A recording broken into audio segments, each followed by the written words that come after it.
All right, Sean, let's hand this out first. I have a copy of this document, and Sean, you've got it up there. It might be a little hard to read. So I want to read it together because I've only had this for like 12 hours, but I've been aware of it for probably 2 months. Mr. Mills, you're going to find this very concerning. Fulton County election officials knew that the hand count audit results were falsely inflated. Let me say that again. And it happens to be that they knew that on November 19th of 2020. Fulton County election officials knew that the hand count audit results were falsely inflated. On November 19th, there was an email sent from Michael Pendergast.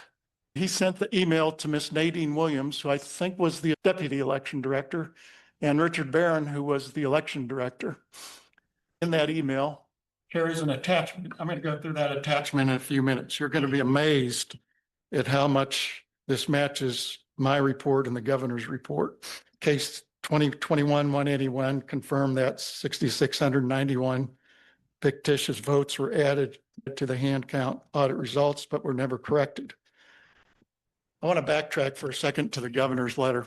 In the governor's letter, he stated at the end, he wanted the state election board to act swiftly on this case because they vetted it and they knew it was factual. That was the third item he requested. The second item he requested, which never happened, was determine whether any changes should be made to the RLA report. If so, the board should determine whether such changes adversely impact the integrity of the RLA report as originally reported or posted on the Secretary of State's website. So the governor himself personally asked that if that report that has been posted on the Secretary of State's website is flawed, off by thousands of votes, he asked for it to be corrected. And that was never done by this board, never done by the AG's office, never done by the Secretary of State. And I mentioned that because that was a direct request from the governor. Okay, this is the email written down there. He's basically pointing out on November 19th, 2020, and ironically, that's the day that Secretary of State Raffensperger went out publicly announced that the hand audit verified the election results. And also subsequent to that, we had Mr. Sterling say multiple times publicly that we know with 100% certainty. I got the emails here if anybody wants to see them. I'm not going to belabor that.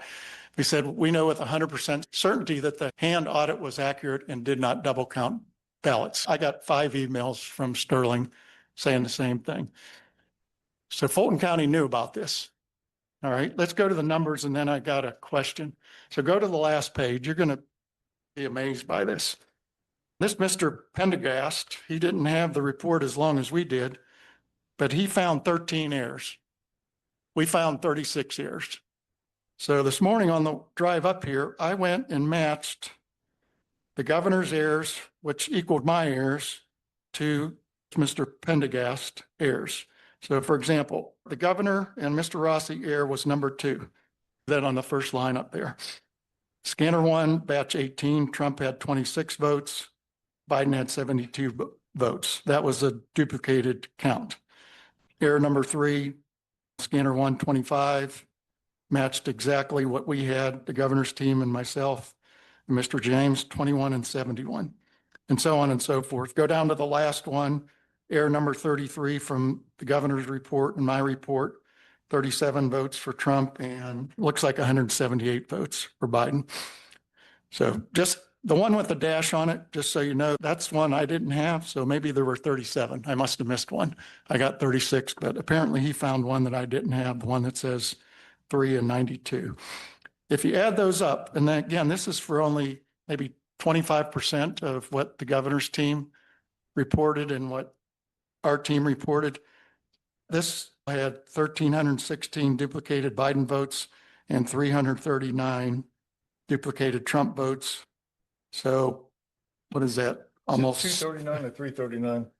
Is it 2 or 3? Your handwriting. Yeah, it's 239. I have my glasses on. 239 to 1,316. So approximately 16, in their 13 errors, they found 1,600 duplicate counted votes. When we added it all up, I think it was over 6,000. So again, the point being made is that Fulton County knew. The question is, who knew and when did they knew it? Fulton County knew, and they knew on November 19th, 2020.